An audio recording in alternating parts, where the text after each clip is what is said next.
안녕하십니까, 최진호입니다. 오늘은 최진호의 신앙탐구 67번째 시간입니다.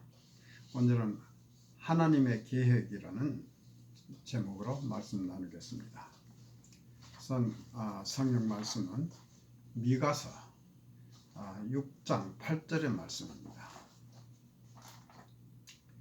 사람아, 주께서 선한 것이 무엇임을 내게 보이셨나니 여호와께서 내게 구하시는 것이 오직 공의를 행하며 인자를 사랑하며 겸손히 내 하나님과 함께 행하는 것이 아니냐.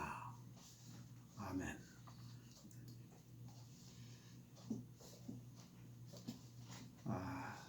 선지자 미가는 이스라엘의 그 말기에 매우 세상이 혼탁할 때, 즉 북왕국 이스라엘이 멸망하기 얼마 전부터 멸망 후까지 약 20여 년간에 걸쳐서 남왕국 유다와 북왕국 이스라엘 모두에게 하나님의 말씀을 전한 선지자입니다.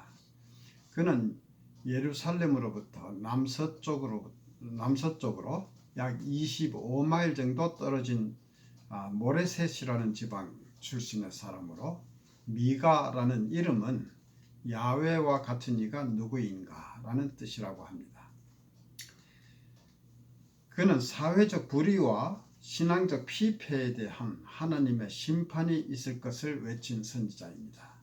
당시의 상황은 지도자들은 타락하고 백성들은 하나님으로부터 멀어져서 미가 선지자는 북왕국 이스라엘에 대한 하나님의 심판이 임할 것이라고 예언하였지만 그들은 돌이키지 않았습니다.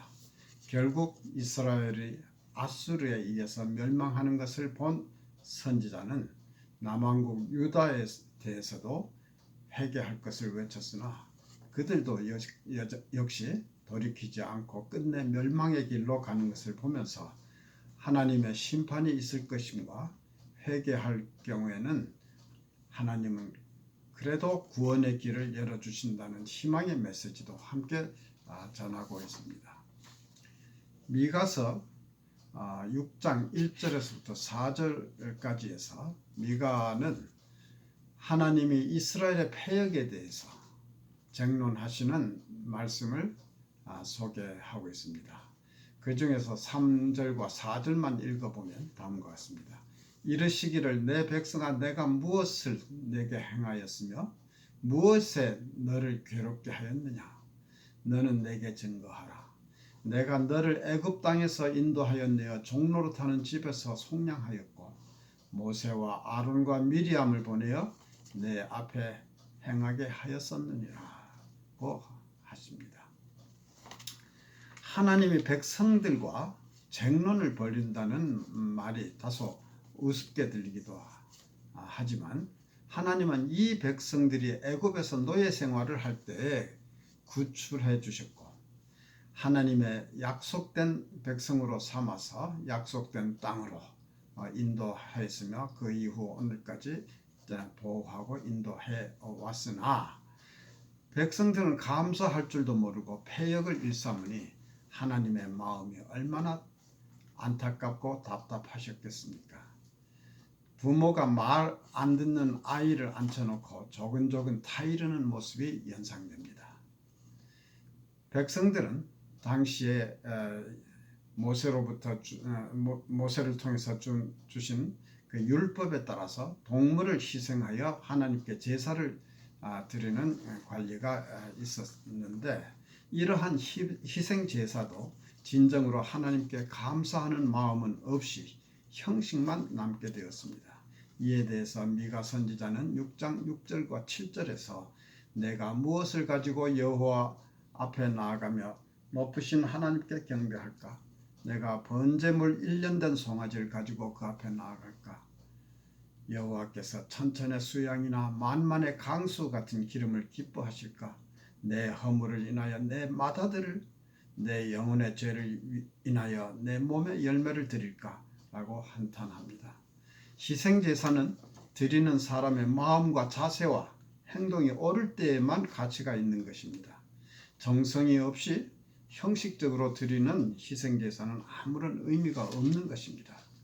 이사야 선지자도 같은 의미의 말을 한 바 있습니다. 이사야 1장 11절에서부터 13절까지의 말씀에 보면은 여호와께서 말씀하시되 너희의 무수한 재물이 내게 무엇이 유익하뇨?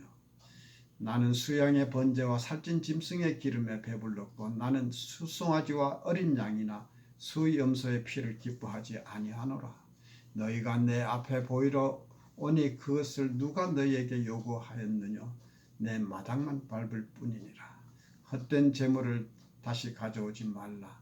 분향은 나의 가정이 여기는 바요 월삭과 안식일과 대회로 모이는 것도 그러하니 성회와 아울러 악을 행하는 것을 내가 견디지 못하겠노라. 도무지 하나님의 말씀을 순종하지 않고 항상 거역하면서 악을 행하고 그러면서 소위 제사를 통해서 무슨 제물만 하나님께 드린다고 해서 그것이 무슨 의미가 있느냐? 오히려 하나님이 보시기에는 오히려 가증한 일이다. 앞으로 내 앞에 그런 것을 가져오지 말라고 하나님께서 이사야 선지자를 통해서 지금 말씀하시고 계시는 것입니다. 그리고 다시 미가서로 오면 6장 8절에서는 하나님이 진정으로 원하시는 것이 무엇인가를 말씀하십니다. 오늘 처음에 읽었던 본문의 말씀인데요.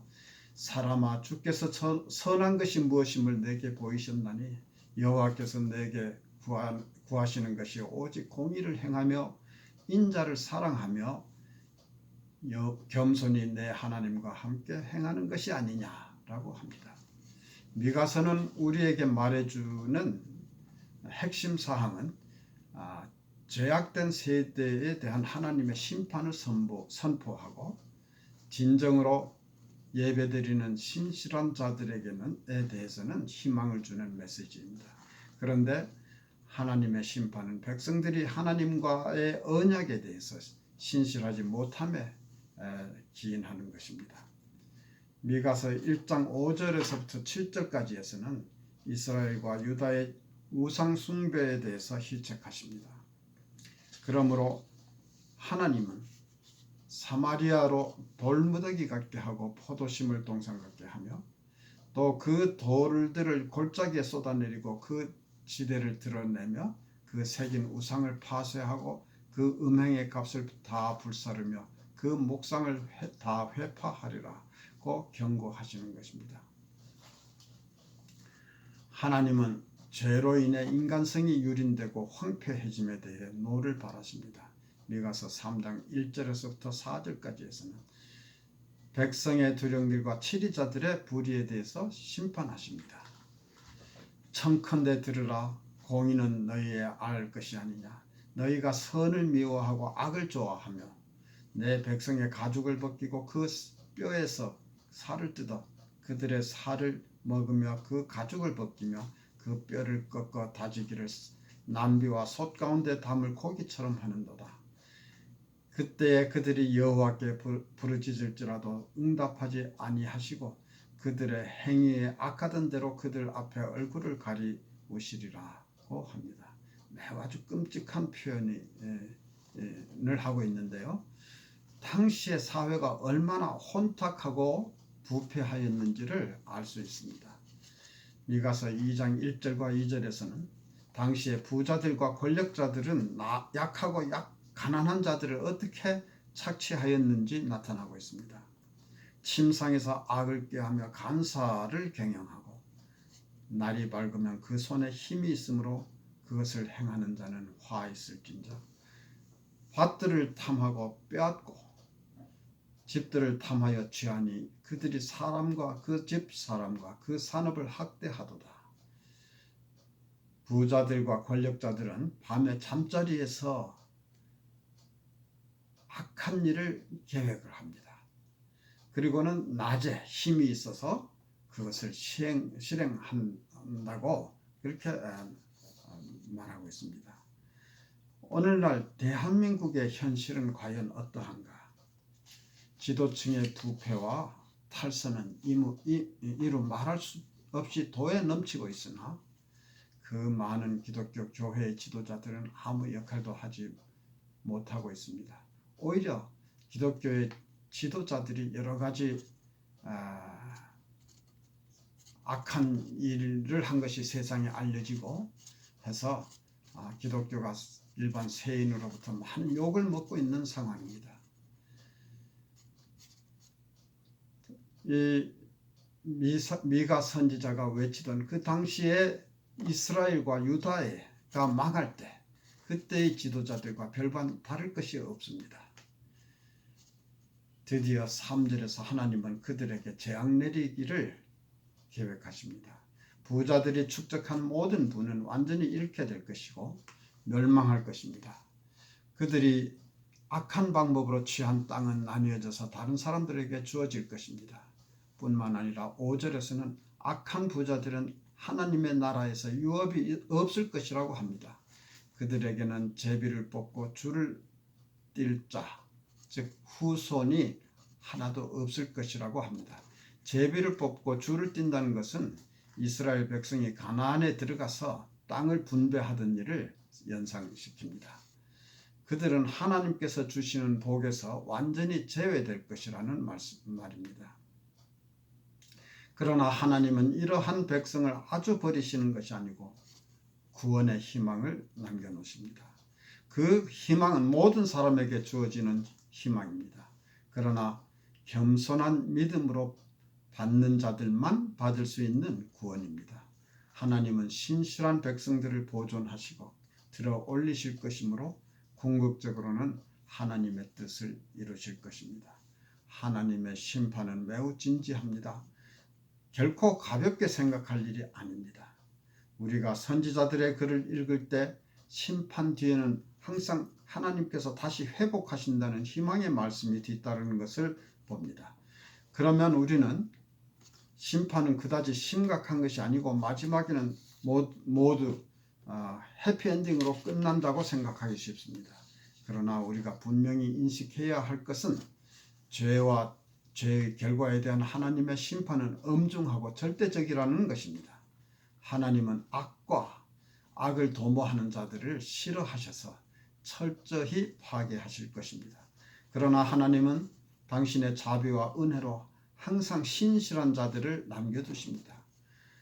때로는 실수도 하고 어려움도 겪지만 그럼에도 불구하고 정의를 사모하고 자비를 베풀며 하나님과 동행하는 자를 하나님께서는 끝까지 지키십니다. 우리가 그러한 사람들 중에 들어가지 않겠습니까? 하나님과 동행하는 자에게는 희망이 있습니다.